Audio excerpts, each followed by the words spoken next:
Buenas tardes, hoy les voy a hablar de edema y ascitis. Edema se define como la acumulación anormal de líquido intersticial en los tejidos o en las cavidades serosas. Fisiopatología del edema. Los factores involucrados son la presión hidrostática del vaso, la presión oncótica plasmática, la presión oncótica del líquido intersticial, la presión tisular y la circulación linfática. Cualquier condición que genere un aumento de la presión hidrostática va a favorecer el paso de líquidos del vaso hacia el intersticio. La presión oncótica en condiciones normales se opone a la presión hidrostática y evita el paso del líquido hacia el intersticio. Por lo tanto, cualquier condición que genere una disminución de la presión oncótica va a favorecer el desarrollo de edema. Si tenemos un aumento de la presión oncótica del intersticio, también va a favorecer el paso del líquido del vaso hacia el intersticio. La circulación linfática, su función fisiológica es transportar las proteínas y el líquido intersticial. Cualquier obstrucción de la circulación linfática va a producir linfedema. Un ejemplo de aumento de la presión hidrostática, tenemos la insuficiencia cardíaca, la disminución de la presión oncótica, principalmente está dada por la hipoalbuminemia. Dentro de las patologías que producen hipoalbuminemia, tenemos el síndrome nefrótico, la desnutrición, los grandes quemados.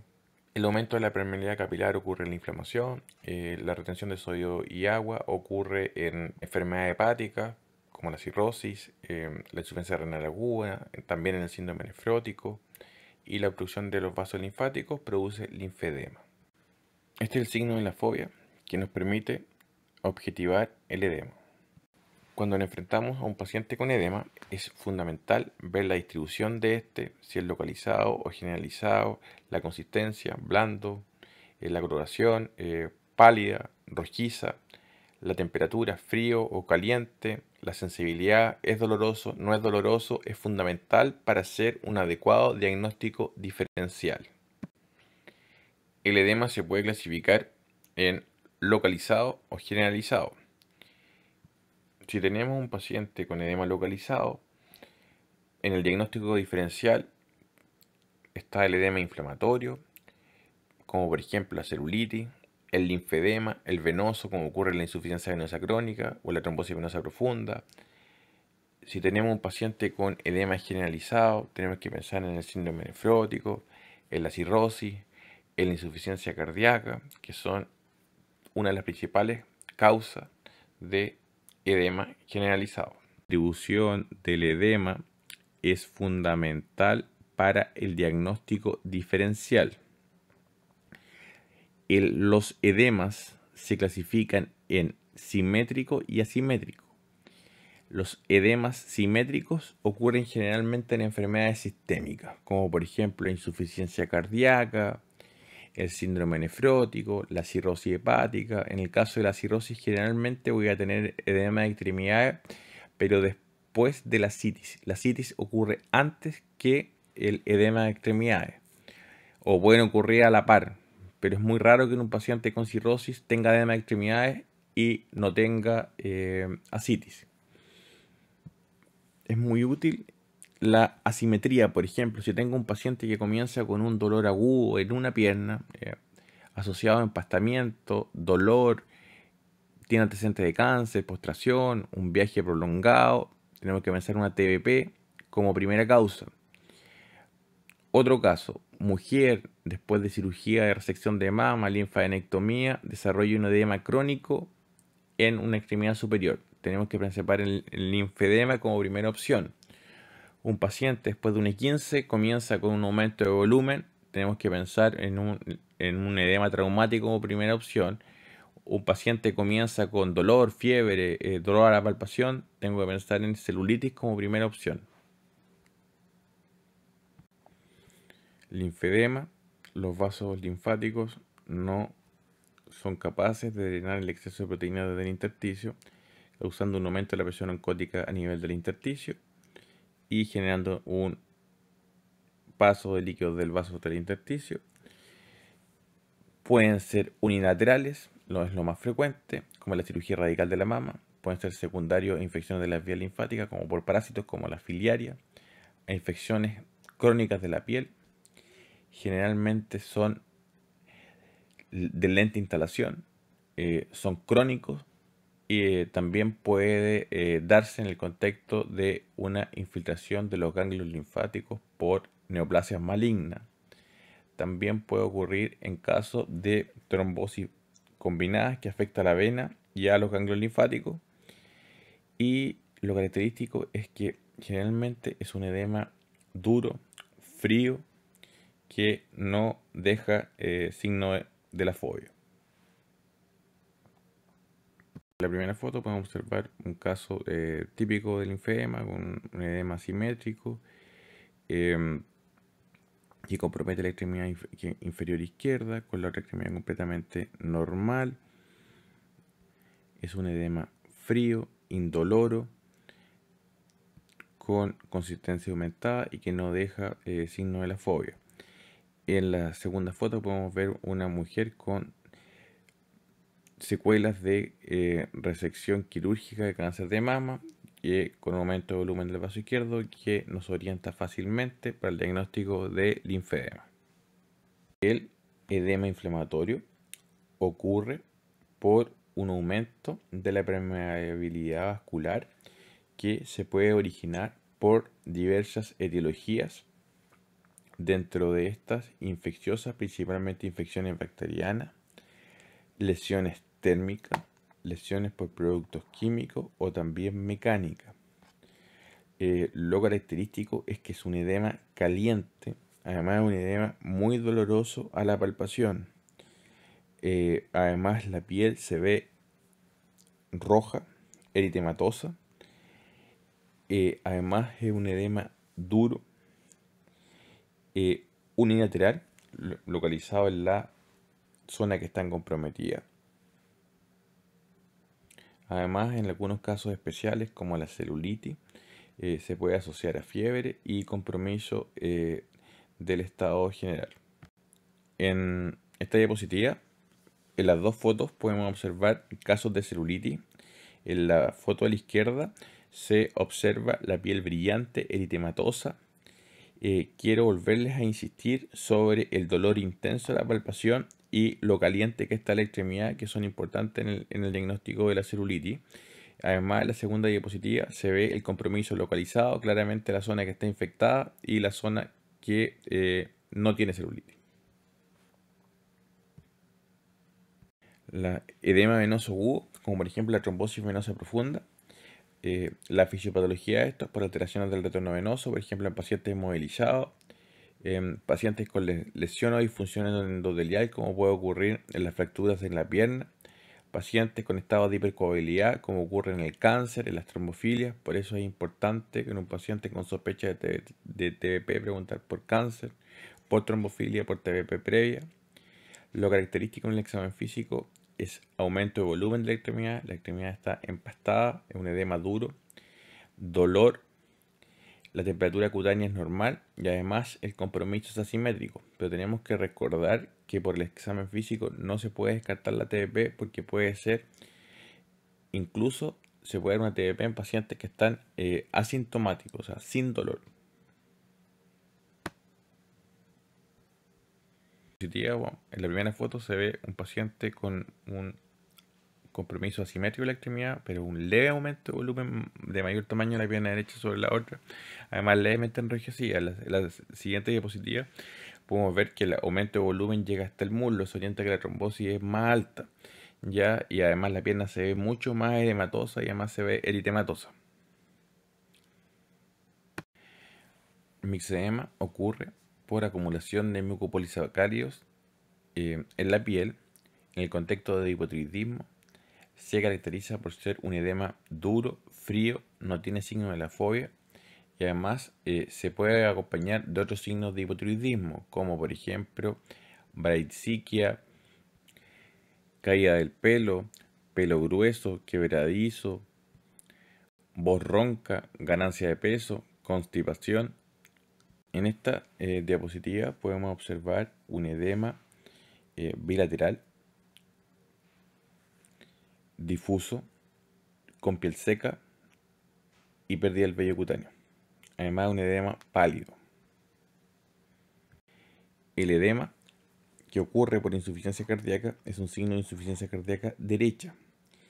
Generalmente es bilateral, es simétrico, es no doloroso, es frío, se inicia en las extremidades inferiores, se puede asociar a otros signos de insuficiencia cardíaca.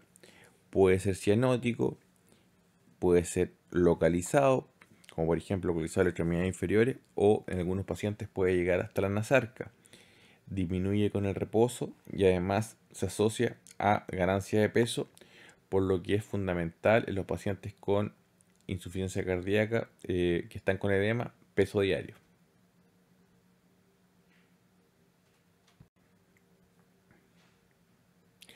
En la primera foto podemos observar un edema simétrico, bilateral, cianótico. En la segunda foto podemos observar ingurgitación yugular.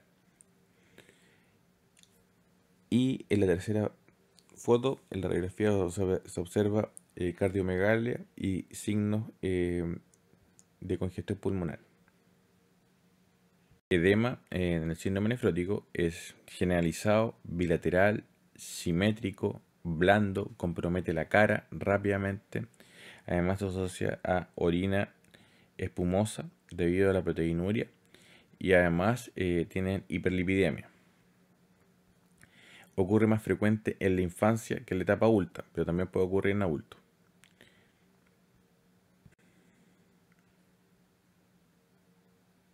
En la primera foto podemos observar el edema facial, también el edema en extremidades, pero predomina en los tobillos y también puede llegar en algunos pacientes hasta la anasarca. Ahora vamos a hablar de un tema más interesante, la ascitis. Ascitis se define como la acumulación patológica de líquido en la cavidad peritoneal. Se considera fisiológico una cantidad de líquido de hasta 100 cc. La cirrosis es la causa más frecuente de ascitis. La ascitis es la descompensación más frecuente de la cirrosis. La posibilidad de desarrollarla es de un 30% a 5 años. Es un factor de mal pronóstico dado que afecta a la supervivencia del paciente. Tiene una mortalidad de un 50% a 2 años.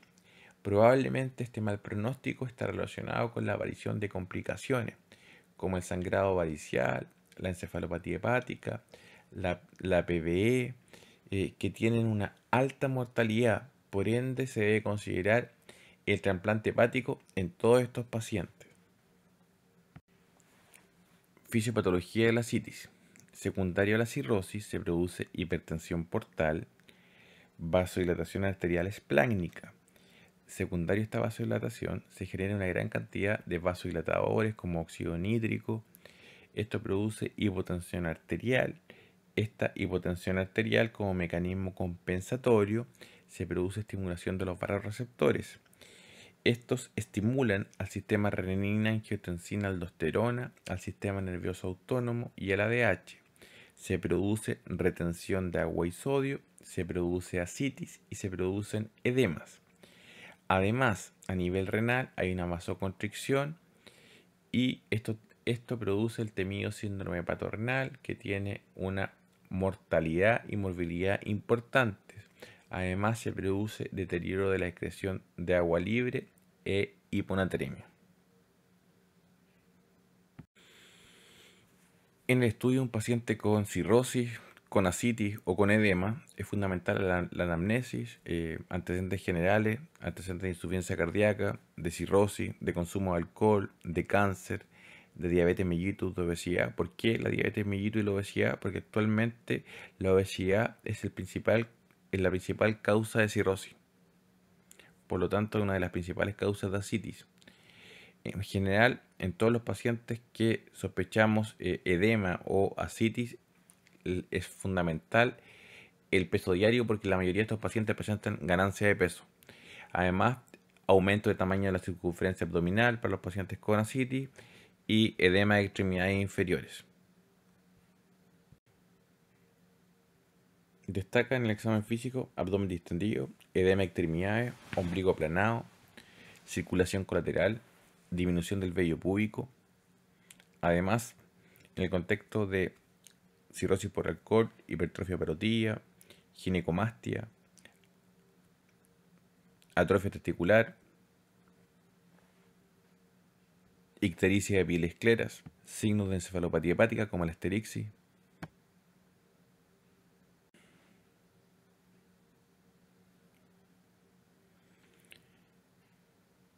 El signo más importante en el examen físico, en el diagnóstico de ascitis, es la matidez desplazable. En la foto 1 podemos ver que el borde superior de la ascitis a la percusión es timpánico. Después la parte baja presenta matidez. Y si posteriormente lateralizamos el paciente, la matidez se desplaza de una zona que antes era timpánica a ahora una zona que es mate. Se puede clasificar en 3 grados de severidad dependiendo de la cantidad de líquido ascítico que presenta el paciente. La ascitis grado 1 no es detectable en el examen físico, es solo detectable mediante eco. Por lo tanto, un examen físico que no tenga matidez desplazable no descarta tener ascitis porque puedo tener ascitis grado 1. La ascitis grado 2 presenta distensión moderada del abdomen, y además el paciente presenta matidez desplazable. La ascitis grado 3, el paciente es la llamada ascitis a tensión. El paciente presenta una distensión marcada o tensa del abdomen que se puede asociar a dificultad respiratoria. La ascitis a tensión es una urgencia y requiere una paracentesis evacuadora. Un examen fundamental que se debe realizar todo paciente con ascitis es la paracentesis diagnóstica. Tiene utilidad tanto para determinar la etiología de la ascitis, además para descartar complicaciones como la peritonitis bacteriana espontánea.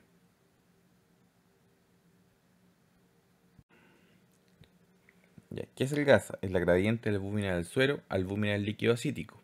Tenemos que tomar una muestra de albúmina plasmática y una muestra de albúmina del líquido ascítico en paralelo.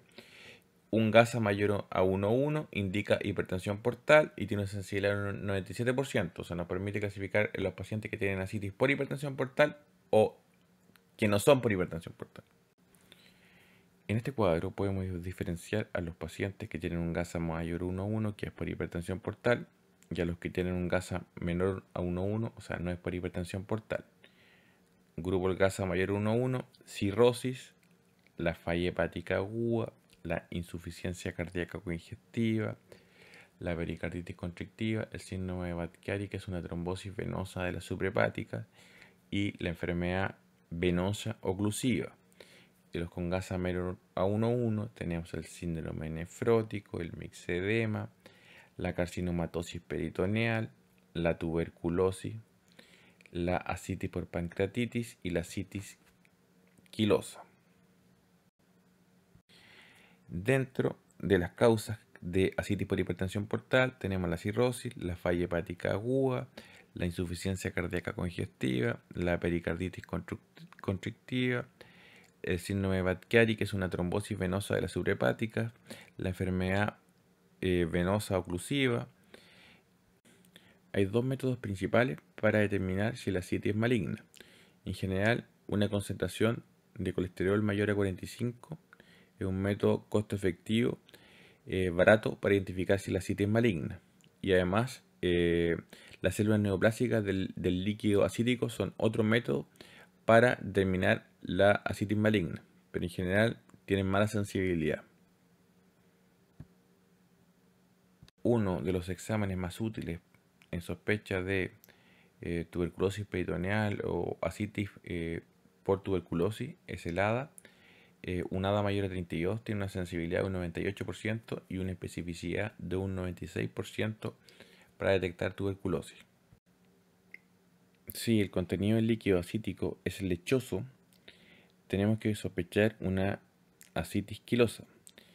Se define ascitis quilosa por triglicéridos mayor a 200. Este es un caso real, es un paciente que me tocó hacer la beca de gastro que tenía triglicéridos 986 y la causa era un linfoma. Gracias.